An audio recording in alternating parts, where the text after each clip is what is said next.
better than meat. Why didn't I know this recipe before? Today I am going to teach you how to prepare a delicious alternative to meat, cabbage and onion slides. Let's start by cutting a cabbage. As you can see, first I remove the center and then select about 750 grams of the cabbage to chop it finely. Now, I take it to a pan, covering it with water and adding a pinch of salt for flavor.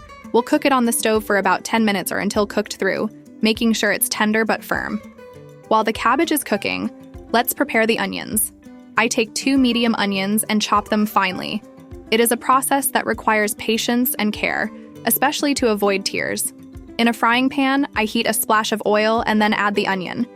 The key is to cook it over medium heat, stirring constantly so that it browns evenly. After a few minutes, when the onions are starting to take color, it is the perfect time to add 3 cloves of well-crushed garlic.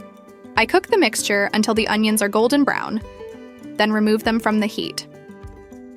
This slow cooking process allows the onions to release all their flavor, perfectly complementing the cabbage.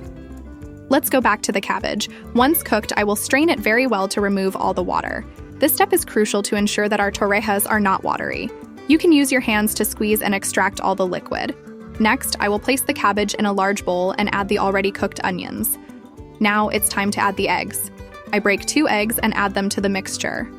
To season, I add salt to taste, a little pepper, some paprika, and half a cup of flour. I will mix well until all the ingredients are perfectly integrated, looking for a homogeneous consistency that will allow us to easily form the torrejas. It's time to shape them.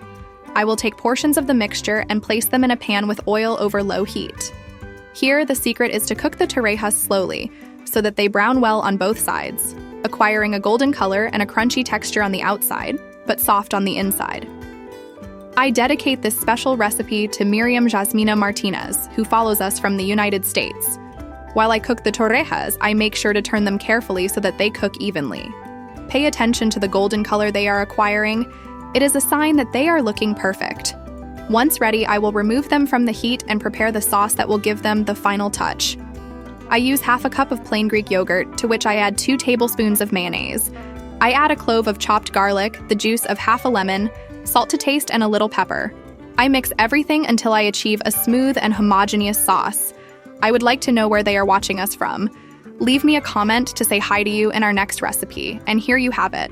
Our delicious recipe with cabbage and onion is ready to be enjoyed. Look how delicious it turned out.